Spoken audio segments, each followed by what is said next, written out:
اب نہ کئی کلاس فیلو چلے گئے دنیا چھوڑ کے، بدل نہ جائے۔ اپنے بہن بھائیوں میں سے کئیوں کا جنازہ پڑا، بدل نہ جائے۔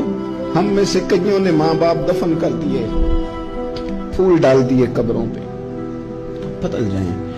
اب وقت تھوڑا رہ گیا، اب کچھ تبدیلی کی طرف آئیں، اب توبہ صحیح والی کر لیں، اب استغفار دل سے پڑھ لیں، اب تبدیل ہو جائے، اب اپنے اندر باہر کچھ تبدیلیاں لائیں، اب اپنے ظاہر اور باطن کو سنواریں۔ اب اللہ رسول کی بارگاہ میں جانا ہے نا، تو کوئی ایسا نہ ہو شرم آئے حضور کے سامنے کھڑے ہوتے، حیا آئے نبی کریم کی بارگاہ میں کھڑے ہوتے، اب کچھ تبدیلی لائیں۔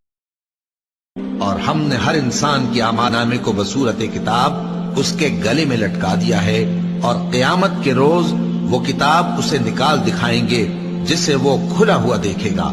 کہا جائے گا کہ اپنی کتاب پڑھ لے، تو آج اپنا آپ ہی حساب کرنے والا کافی ہے۔ اب جس کا اعمال نامہ اس کے داہنے ہاتھ میں دیا جائے گا، وہ دوسروں سے کہے گا کہ لیجئے میرا نامہ اعمال پڑھیے، مجھے یقین تھا کہ مجھ کو میرا حساب کتاب ضرور ملے گا۔ بس وہ شخص من مانے عیش میں ہوگا، اور جس کا نامہ اعمال اس کے بائیں ہاتھ میں دیا جائے گا تو وہ کہے گا اے کاش مجھ کو میرا اعمال نامہ نہ دیا جاتا اور مجھے معلوم نہ ہوتا کہ میرا حساب کیا ہے۔ اے کاش موت میرا کام تمام کر چکی ہوتی، آج میرا مال میرے کچھ بھی کام نہ آیا، مجھ سے میرا اقتدار جاتا رہا۔ توجہ اس بات کی طرف مبذول کرا رہا ہوں کہ انسان کے ساتھ ہی ساری چیزیں رہتی ہیں، بیماریاں بھی، پریشانیاں بھی، کاروبار کا اتار چڑھاؤ بھی۔ انسان کے ساتھ دوستوں کی کبھی وفاداری، کبھی بے وفائی، کبھی بچوں کے مسائل، کبھی دیگر رشتہ داروں کے مسائل۔ اسے حکم یہ دیا گیا ہے، اسے سمجھایا یہ گیا ہے کہ وہ کسی ایک چیز میں الجھ کر باقی چیزوں کو بھولنا نہ شروع کر دے، کسی ایک پریشانی، ایک آزمائش کی وجہ سے اپنی زندگی کے سارے معاملات کو داؤ پہ لگانا نہ شروع کر دے، بلکہ وہ اپنے دل کو، اپنے سینے کو، اپنی طبیعت کو کشادہ رکھے۔ ایک دفعہ حضور نے فرمایا، عمر، ایک اویس بن عامر نام کا شخص ہے، کرن کا ہے، مراد ایک شاخ ہے قبیلے کی، اس سے تعلق رکھتا ہے، ماں کا بڑا فرما بردار ہے۔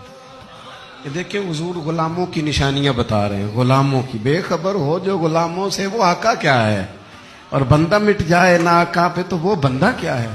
فرمایا برس کے نشان ہے چہرے پہ، برس ہوا تھا وہ ٹھیک ہو گیا، درہم کے مطابق نشان ہوگا، ماں کا فرما بردار ہے۔ اور حضور نے فرمایا عمر، اس بندے کی شان اتنی ہے کہ وہ اگر اللہ کو کوئی قسم دے دے تو رب پوری کر دیتا ہے۔ فرمایا اگر عمر تیری ملاقات ہو گئی نا تو اسے اپنے لیے دعا کرا لینا۔ بس طے کر لیا حضرت عمر نے۔ جو بندہ بھی یمن سے آئے، عمر پوچھیں اویس کو جانتے ہو؟ اویس کو جانتے ہو؟ جو بھی ملے نا، حضرت عمر پوچھیں اویس کو جانتے ہو؟ ایک وقت وہ آ گیا کہ حضرت اویس خود ہی آ گئے، حضرت عمر کی ملاقات ہو گئی۔ آپ ذرا دیکھنا، نشانیاں بتا رہے، کہنے لگے آپ کا نام اویس بن عامر ہے، مراد کی شاخ سے ہیں، یہ چہرے پر نشان ہیں، ماں کے فرما بردار ہیں۔ کہا ہاں۔ کہنے لگے اٹھاؤ پھر ہاتھ، میرے لیے دعا کرو۔ حضرت اویس بن عامر، اویس کرنی رضی اللہ تعالیٰ عنہ کہنے لگے عمر میں آپ کے لیے دعا کروں؟ فرمایا کرو نا، اس لیے کہ مدینے والے حبیب نے کہا تھا دعا کرانا، حضور نے کرو نا دعا، ہم نے تو طے کر لی۔ ایک نقشہ محبوب نے بتایا تھا ایک دفعہ کہ وہاں سے آئے گا، ایک دفعہ وہ نقشہ بتایا تھا کہ وہ کرن کا، یمن کا، ایک دفعہ کہا تھا وہ آئے گا۔ بس پھر میری عمر مدینے دے ٹبیاں دی تصویر بناؤندے ہی گزر گئی۔ ساری زندگی پوچھا اویس تو نہیں نام، پھر وہ مل گئے تو کہا دعا کرو، دعا کرائی۔ پھر حضرت فاروق اعظم رضی اللہ تعالیٰ عنہ حضرت اویس کرنی سے کہنے لگے آپ کہاں جانے کا ارادہ رکھتے ہیں؟ یہ سارا کچھ صحیح حدیث میں موجود ہے۔ تو حضرت اویس کرنی کہنے لگے میں کوفے جانے کا ارادہ رکھتا ہوں۔ کہا میں کوفے کے گورنر کے نام خط لکھ دوں کہ اویس آ رہا ہے؟